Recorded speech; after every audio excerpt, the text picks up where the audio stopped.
Alors, on va rester un tout petit peu dans le domaine des rêves, mais maintenant, on va entendre parler des prophéties et rêves censurés dans les archives royales de Marie.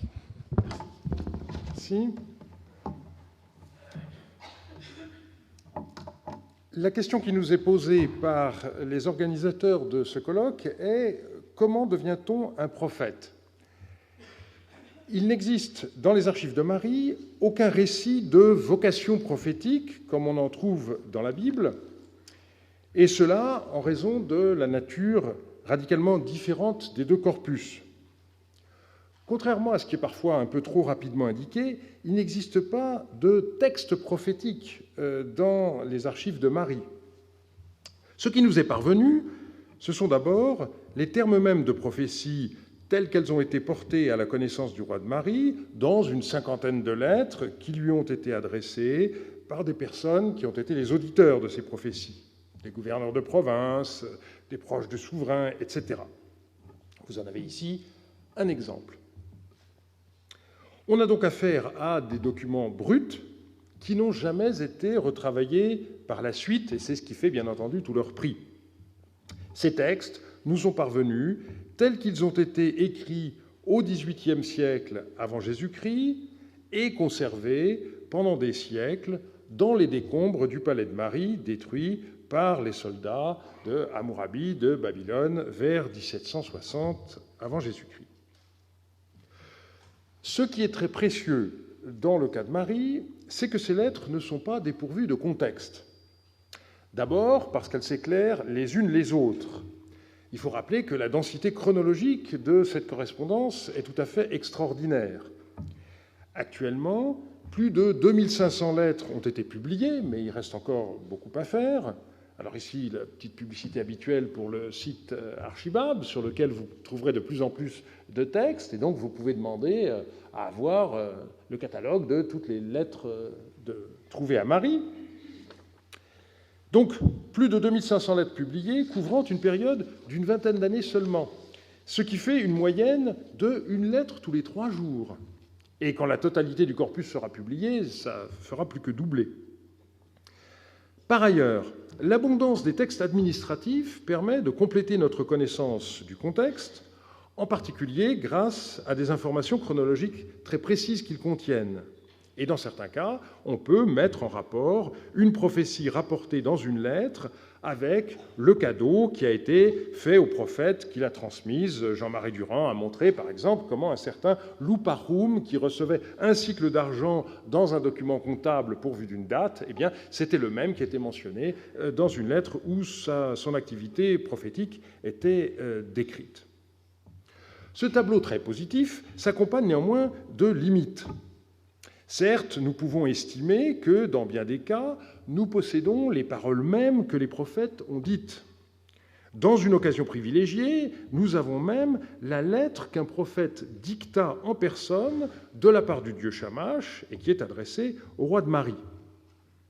En revanche, nous n'avons aucune confession d'un prophète, aucun récit biographique ou autobiographique. Et là, il faut remarquer d'une façon tout à fait étonnante que ce n'est pas dans une lettre à contenu prophétique que nous trouvons une allusion au concept même de vocation, mais dans la lettre d'un administrateur. Peu après sa nomination à la prestigieuse fonction de Chandabakoum, une sorte de ministre de l'économie, un certain Tzidki-Épour écrivit au roi de Marie « Monseigneur m'a placé à un poste considérable, mais je ne suis pas assez fort. De même que le Dieu appelle l'humanité, à présent, moi, simple ver de terre des fondations du mur, mon Seigneur, dans sa divinité, m'a touché le menton et m'a renvoyé aux hommes. Or, je ne possède rien. » Dans la suite de la lettre, le personnage se plaint de son dénuement.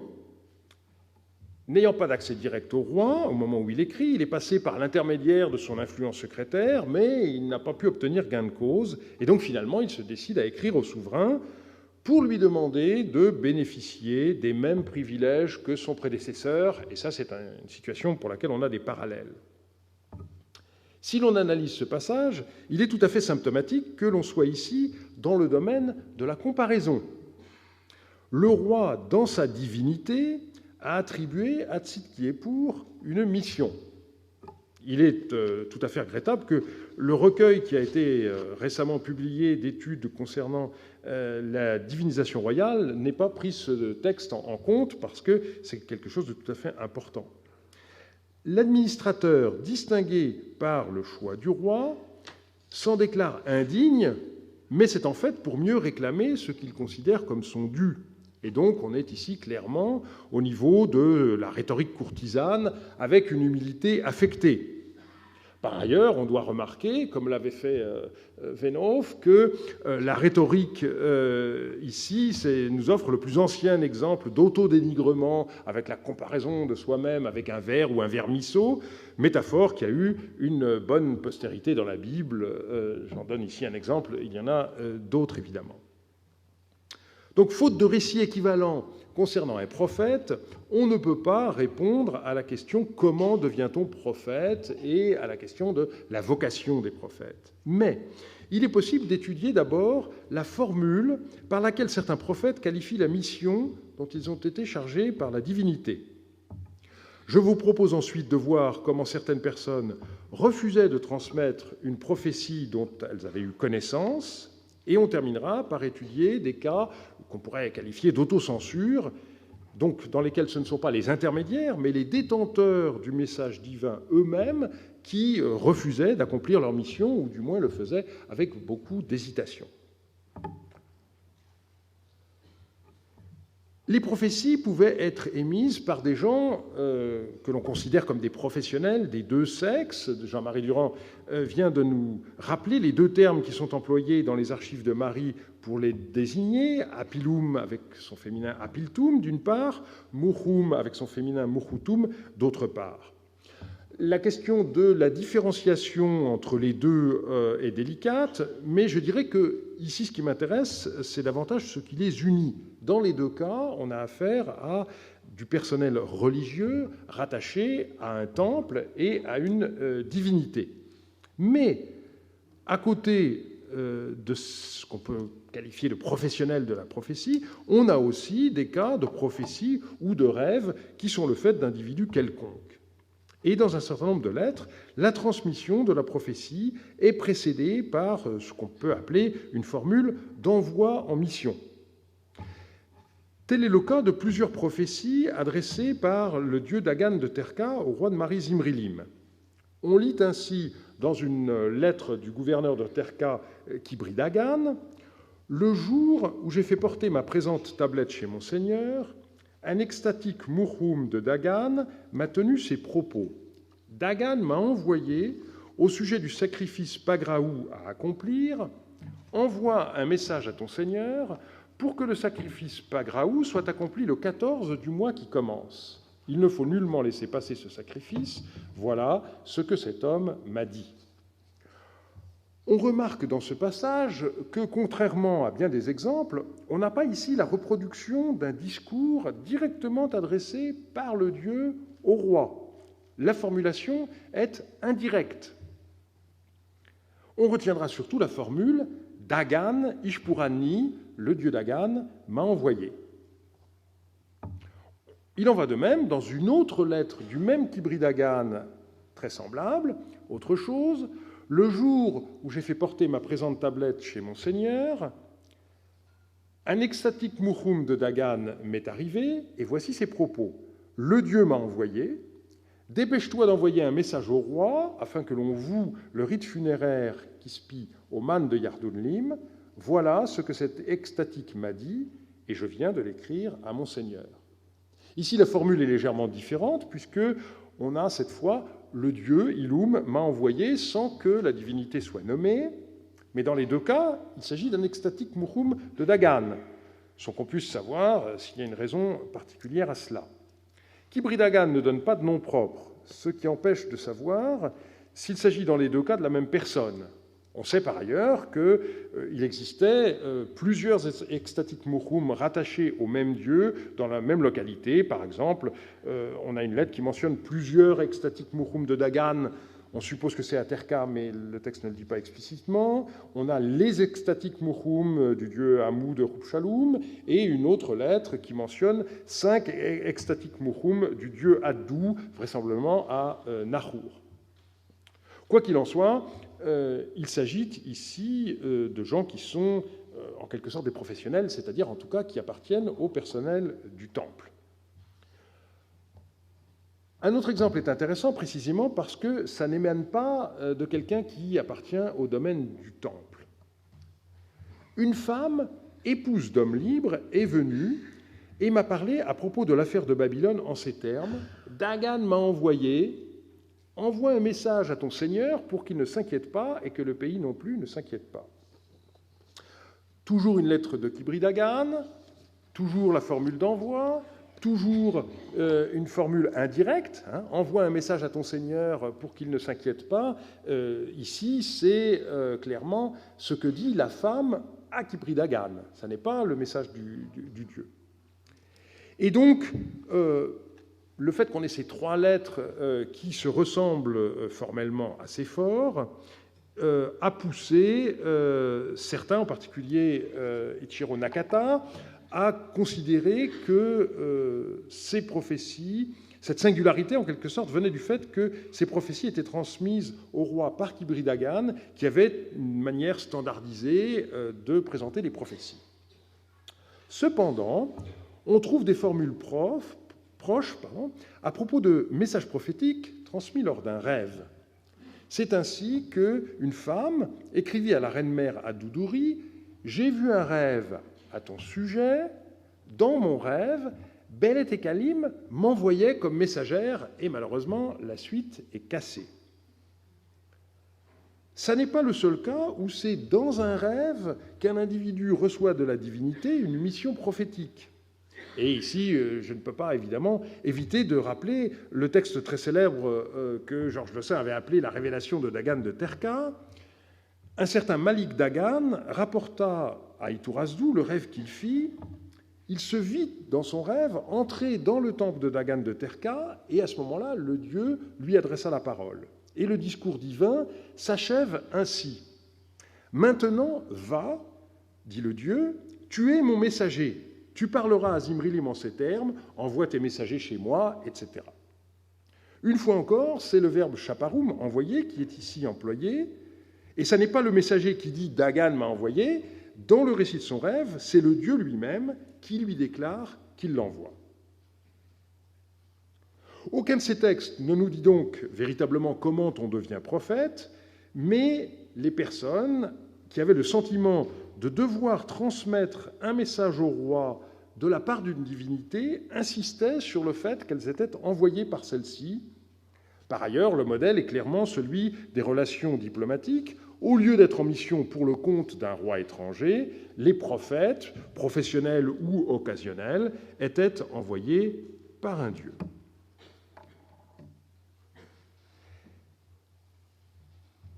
S'agissant du monde mésopotamien du 2e millénaire avant Jésus-Christ, il n'est donc pas vraiment possible de répondre à la question « Comment devient-on prophète ?». Par contre, on peut répondre à la question inverse « Comment ne pas devenir prophète ?»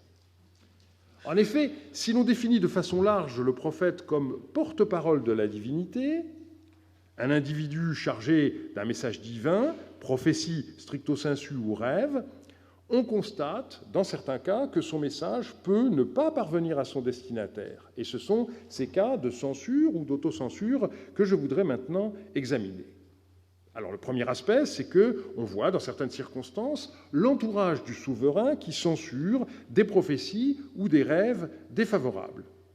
Premier exemple, donné dans une lettre d'un certain Usharesh Rétil à Darish Libour, qui est un proche du roi Zimrilim. À propos de la fille de la reine, il avait eu une transe. « La fille de mon seigneur n'a pas vécu, à présent, elle est morte. Elle était née passage un peu abîmé, le même jour, Iragamil avait eu une transe, disant « Elle ne vivra pas. » Avant que le roi n'atteigne Marie, dis-lui que cette fillette est morte, afin qu'il soit au courant. Il ne faudrait pas que le roi, s'il entend parler du décès de cette fillette à son entrée à Marie, ne se mette à être profondément troublé. Iragamil, qui est mentionné dans la lettre, est connu comme extatic murhum du dieu Nergal, et pas un hasard si c'est rattaché au dieu des enfers. Cet Iragamil, donc, avait prophétisé la mort d'une fille du roi peu après sa naissance, et le décès eut lieu alors que Zimrilim n'était pas dans sa capitale, sans doute en campagne. On jugea à ce moment-là nécessaire de le mettre au courant immédiatement, de façon qu'il ne montre pas son émotion lorsqu'il rentrera à Mari. Il est clair que tant de précautions n'auraient pas été nécessaires si la prophétie avait au préalable été portée à la connaissance du roi. Si l'on craint que Zimrilim ne manifeste publiquement trop de chagrin, c'est qu'il ne s'attendait pas à une mauvaise nouvelle. Son entourage lui avait donc caché la prophétie défavorable, jugeant sans doute inutile de l'alarmer, d'autant plus qu'il se trouvait à ce moment-là à l'étranger. De la même manière, on sent parfois une réticence à transmettre un rêve défavorable au roi, comme dans cette lettre de Kibri Dagan. Autre chose, un homme a vu un rêve, et Ahroum me l'a répété en ces termes. La troupe ennemie est entrée dans les villes fortes, Mari, Terka et Sagaratoum. Après avoir pillé, elle s'est installée dans les forteresses de mon seigneur. Ahroum m'a répété son rêve, c'est-à-dire celui de cet homme mentionné au début, et il m'en a transmis la responsabilité en ces termes, écrit au roi. Voilà pourquoi j'ai écrit à mon seigneur. Alors le texte ne donne malheureusement aucun indice qui permette de situer précisément ce rêve dans l'histoire du règne de Zimrilim, mais quoi qu'il en soit, les 3 villes mentionnées dans le récit de ce rêve sont les chefs-lieux des 3 provinces centrales du royaume de Mari. Que l'ennemi les pille et s'y installe serait bien évidemment catastrophique. On sent bien que le gouverneur de Terka répugne à transmettre un rêve aussi défavorable, mais celui qui le lui répète fait peser sur lui la menace d'un châtiment, Arnoum. La première traduction est un peu large, il m'en a transmis la responsabilité. Le terme acadien de Arnoum, c'est le châtiment aussi bien que l'on peut avoir dans un contexte juridique que celui qui peut être envoyé par les dieux. Donc menace d'un châtiment au cas où il n'écrirait pas au roi, d'où la formule finale par laquelle Kibri Dagan semble s'excuser de déranger le souverain. Alors la question qui se pose, bien entendu, c'est de savoir si ces conduites dépendaient de l'équation personnelle des individus. Il y a un certain nombre de passages qui tentent à nous faire croire que Kibri Dagan était un peu réticent à l'endroit des prophéties. Dans une autre lettre, il raconte comment, au moment même où la moisson battait son plein, un extatique était venu le trouver pour qu'il répare d'urgence la grande porte de la ville. Faute de main-d'œuvre, le gouverneur décida de n'en rien faire, mais peu après, l'extatique revint à la charge avec des menaces très graves d'épidémie dans le secteur. Et du coup, Kibri Dagan écrivit au roi, mais ce qui est clair dans sa lettre, c'est qu'il écrivit beaucoup moins pour transmettre la prophétie que pour demander l'envoi de main-d'œuvre supplémentaire.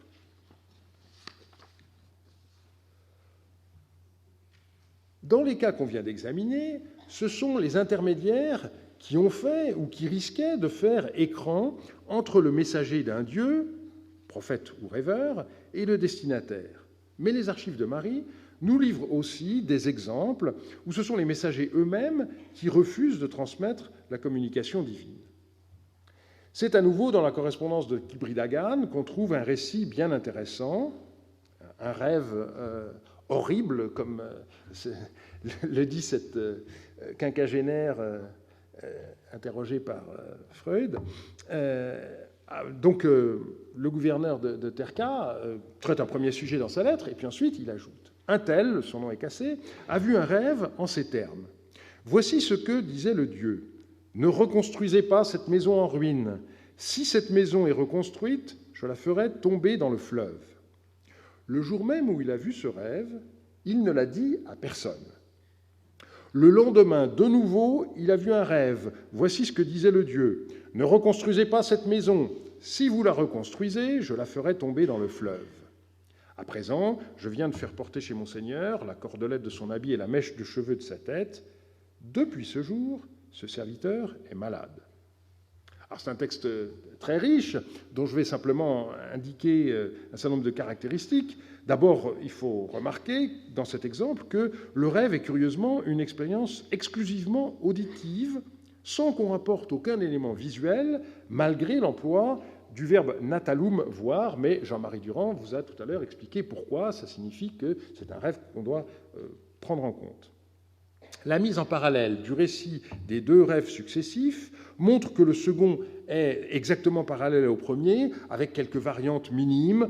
Le fait que la maison soit en ruine, Haribam, dans le premier récit, manque dans le second, et dans le second récit, on a l'emploi de la deuxième personne du pluriel, alors que dans le premier, on avait un passif, mais ce sont vraiment des choses très minimes. Alors, ce qui est intéressant, c'est que, bien que Kibri Dagan ne l'indique pas explicitement, il semble bien attribuer la maladie du rêveur au fait qu'il n'a pas immédiatement communiqué le contenu de son rêve aux autorités. Alors ici, bien sûr, on pense à l'histoire de Jonas, puni par Dieu pour avoir refusé d'annoncer aux habitants de Ninive le châtiment divin qui les menace. Je me suis amusé à trouver une autre illustration que celle de l'affiche du colloque, mais on était sous le patronage de Jonas, n'est-ce pas ? La différence, bien entendu, c'est que ici, on ne peut pas soupçonner, dans notre texte, le gouverneur de Terka de romancer l'affaire. Encore une fois, il s'agit de documents bruts. Et puis, on peut aussi citer un passage du livre de Jérémie, où le prophète est tenté de ne plus transmettre les oracles divins. Quand je dis « je n'en ferai plus mention, je ne dirai plus la parole de Dieu en son nom », alors elle devient au-dedans de moi comme un feu dévorant, prisonnier de mon corps, je m'épuise à le contenir, mais je n'y arrive pas. Donc il y a cette idée qu'on ne peut pas résister à un message divin dont on est le dépositaire, et le malheureux qui n'a pas répété son rêve immédiatement le fait parce que ça lui vient une seconde fois, mais il est malade, et ce châtiment, cette maladie, c'est le Arnoum dont était bien entendu menacé Kibri Dagan dans l'autre récit. Simplement ici, le châtiment tombe sur le rêveur lui-même parce qu'il a refusé de transmettre, et non pas sur l'intermédiaire qui aurait refusé. Et je voudrais terminer moi aussi par un texte inédit qui est à la fois très intéressant et très frustrant parce qu'il est assez cassé. C'est une lettre écrite par Rami Shagish dont seule la face est conservée. Donc je vous ai mis là encore le texte complet avec sa traduction. Dit à Shunu Haralou, ainsi parle Rami Shagish, ton fils, le rêve que j'ai vu pour mon Seigneur n'est pas bon. Ce rêve est vraiment préoccupant. Or moi, je me demandais, dois-je répéter mon rêve ? Quand Yassim Soumou est arrivé et a dit, une extatique Moukhoutoum d'Eshtar Bisra est venue me trouver et m'a dit, pour la protection de, et puis un passage cassé, je protégerai, et puis toute la suite a disparu.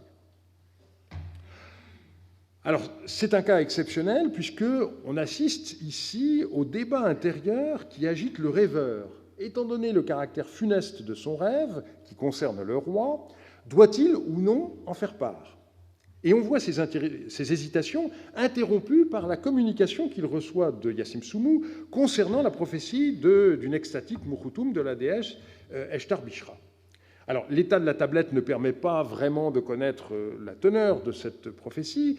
Elle semble plutôt positive, puisqu'on a l'affirmation « Anatsar, je protégerai » à la ligne 17, qui semble bien concerner le roi. Ça n'est pas le seul cas de transmission simultanée d'un rêve et d'une prophétie. Il y a une lettre célèbre où la reine-mère Ad-Doudouri transcrivit à la fois deux rêves qu'elle avait eus successivement et ensuite une prophétie d'une extatique Moukhoutoum de la déesse Anunitum. Alors, c'est un cas peut-être un tout petit peu différent dans la mesure où son propre rêve était également très défavorable, mais que la prophétie était d'une tonalité voisine. La déesse ne garantissait la sécurité de Zimrilim que si le roi renonçait à partir en campagne et restait à Mari. En l'occurrence, si on revient à notre texte, il semble que Rami Shagish ait décidé de se tourner vers le secrétaire de Zimrilim, Shunu Haralou, si la restitution de la première ligne est juste, mais elle est assez vraisemblable d'après l'emplacement et ce qu'on sait par ailleurs des habitudes de l'époque. Et donc, en écrivant au secrétaire du roi, il laisse à celui-ci le soin de décider s'il devait transmettre ou non au roi un rêve défavorable, alors qu'au même moment, la déesse Eshtar-Bistra assurait le souverain de sa protection, à moins que la prophétie qui est à la fin ne soit une prophétie de secours qu'avec des restrictions. Je te protégerai à condition que tu n'ailles pas t'exposer, ce que l'état, malheureusement, de la tablette ne permet pas de savoir. Il est temps que j'achève. On voit donc que les prophètes ou les personnes qui rêvaient avaient le sentiment d'avoir été choisis comme messagers par un dieu. Mais quand le message était défavorable, le messager lui-même, aussi bien que l'intermédiaire chargé d'acheminer au roi la prophétie ou le rêve, pouvait hésiter. C'est ce dont témoignent les cas de censure ou d'autocensure que je viens d'analyser. Et ceci montre, une fois de plus, que les textes qui nous sont parvenus, malgré leur nombre qui peut paraître impressionnant, ne nous donnent accès qu'à une fraction très réduite de la réalité antique. Je vous remercie de votre attention.